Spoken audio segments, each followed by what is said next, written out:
आदमी empty mind is devils workshop, तो कुछ ना कुछ उपद्रव करेगा, तो उसको कैसे कंट्रोल करें, उस पर चर्चा की जानी चाहिए। और जो एक मुझे तो ये भी लगता है कि भारत जैसे जैसे तरक्की करता है, मैंने पिछले 40-50 साल तो मुझे देखते हो गए कि जब जब भारत इंटरनेशनल लेवल पे मजबूत होने लगता है तो कहीं ना कहीं ऐसी साजिशें होती है देश के अंदर। तो मैं तो इसको विदेशी ये जासूसी, इंटरनेशनल लेवल पर जब भारत मजबूत हो रहा है तो साजिश कौन कर रहा है भाई? अगर इंटरनेशनल लेवल पर भारत मजबूत हो रहा है तो आज भारत की सरकार, तारीफ भारत की सरकार की होगी।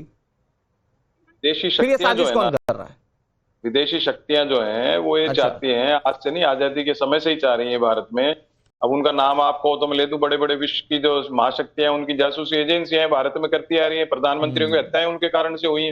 ये तो देश के अंदर ये एक तो बड़ा रीजन है। देखो मैंने सामाजिक रीजन बेरोजगारी का बताया, तो प्रशासनिक फेलियर हम बार बार नेताओं के ऊपर और पुलिस अधिकारियों पे आरोप लगाते जाए, बेचारे वो तो ड्यूटी तो करते ही है ना, नहीं तो और दंगे फंस जाए, मर्डर होने लग जाए, हत्याएं होने लग जाए। नहीं, आप ठीक कह रहे हैं, लेकिन उस इंटेंशन से बोलने, उस इंटेंशन पर बोलने से बच रहे हैं सर।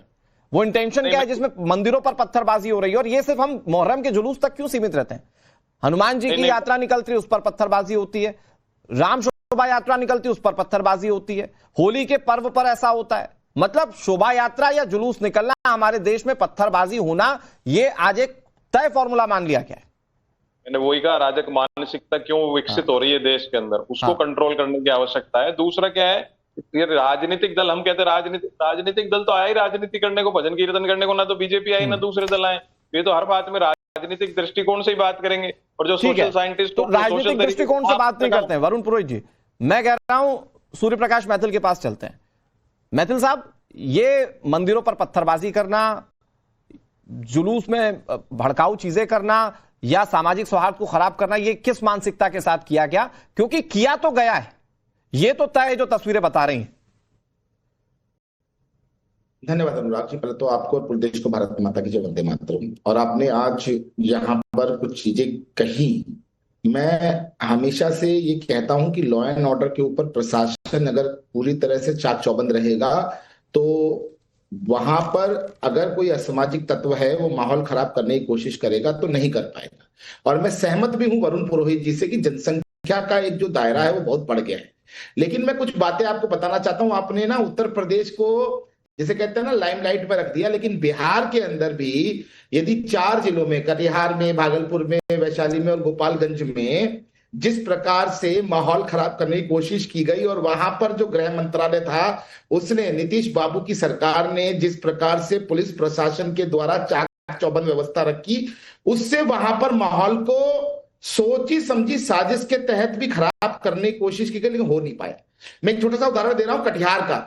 कटिहार के अंदर जब ताजिए का जुलूस निकल रहा था तो उन्होंने एक मंदिर के ऊपर ईंटें फेंकी, ईंटें बजाई, और वहां पर जो परिवार थे उन परिवारों ने उसका विरोध किया।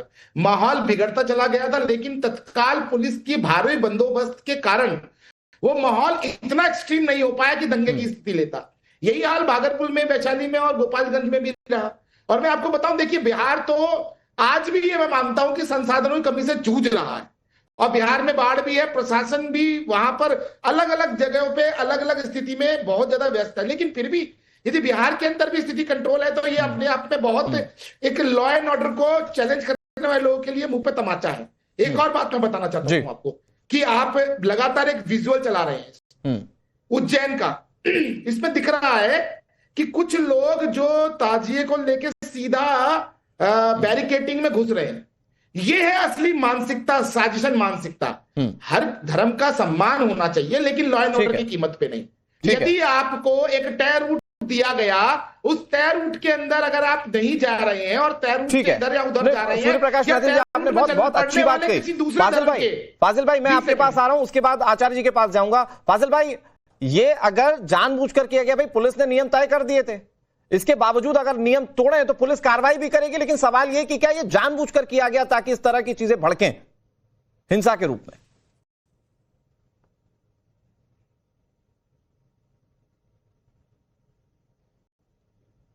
चलिए, फाजिल भाई तक आवाज नहीं जा रही है।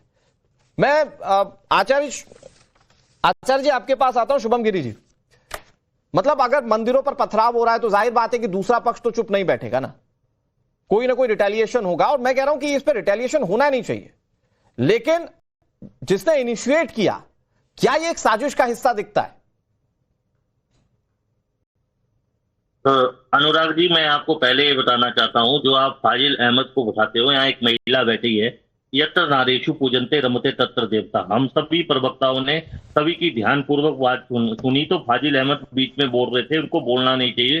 पहले तो मुझे उनको यही नसीहत देनी चाहिए, उनकी मानसिकता कैसी है, क्योंकि महिला का सम्मान हमारे धर्म में सर्वोपरि है, चाहे कांग्रेस की महिला हो, चाहे सपा की महिला हो, चाहे बसपा की महिला हो, चाहे भाजपा की महिला हो। मैं आपको ये कहना चाहता हूं, देखो उज्जैन में जो घटना हुई है बहुत दुर्भाग्यपूर्ण घटना है। उज्जैन में 2 वर्ष के बाद महाकुंभ का भी आयोजन हो रहा है, सिंहस्थ कुंभ वहां पर हो रहा है और सरकार वहां पर कुंभ की तैयारी भी कर रही है। और उज्जैन के साथ साथ बिहार, झारखंड और राजस्थान में जो घटना हुई है बहुत दुर्भाग्यपूर्ण घटना है। अगर प्रशासन इसमें फेलियर होता है तो प्रशासन को जो अराजक तत्व है उसके ऊपर सख्त से सख्त कार्रवाई करनी चाहिए।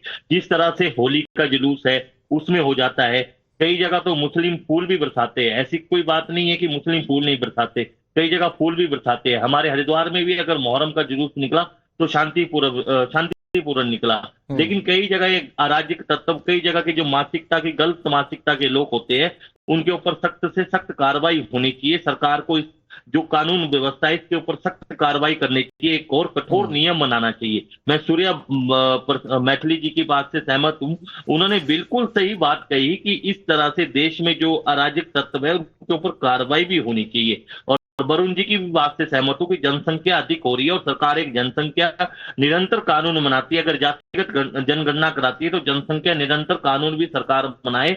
और साथ में बिहार में भी जनगणना कराती है तो जनसंख्या निरंतर कानून भी सरकार बनाए।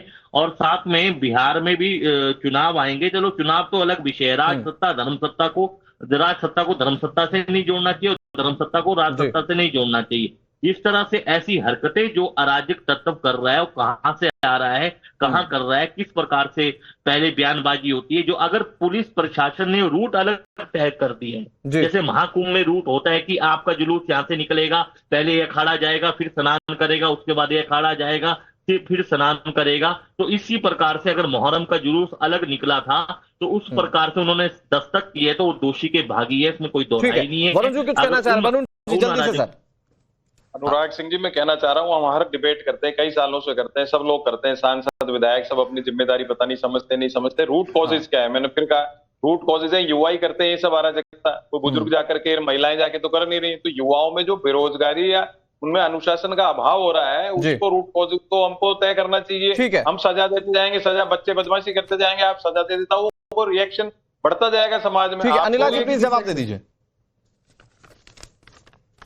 वरुण पुरोहित जी के अपने रीजंस हो सकते हैं जो ये बात रख रहे हैं, इसमें कोई दो राय नहीं है कि भारतवर्ष प्रैक्टिकली आज सबसे बड़ी आबादी वाला देश हो गया है विश्व में। और जिस प्रकार से इन्होंने एक इशू उठाया कि आबादी नियंत्रण के ऊपर कदम उठाने चाहिए, बिल्कुल सही कह रहे हैं, गलत नहीं कह रहे हैं। पर मैं ये कहूंगी कि अगर मैं युवा की भी बात करती हूँ, हर युवा के हाथ में आज स्मार्टफोन है, तो उनको भड़का कौन रहा है? भड़का वो लोग रहे हैं जो उनका अपने लिए दुरुपयोग उनका करना चाहते हैं, अपने उपयोग के लिए।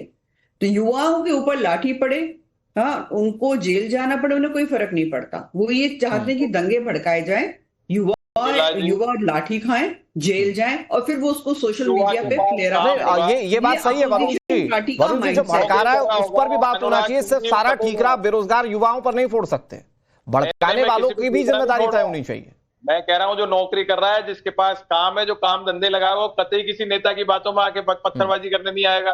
खाला बैठा होगा, फालतू बैठा होगा, जिसका empty mind is devils workshop. तो आप उस रूट कॉजेज पे जाइए और बेरोजगारी। वक्त इतनी इजाजत दे रहा है, आप सभी का बहुत बहुत शुक्रिया। ये तस्वीरें अपने आप में बहुत कुछ सवाल पैदा कर देती हैं कि आखिर इस तरह की घटनाएं क्यों बढ़ रही हैं।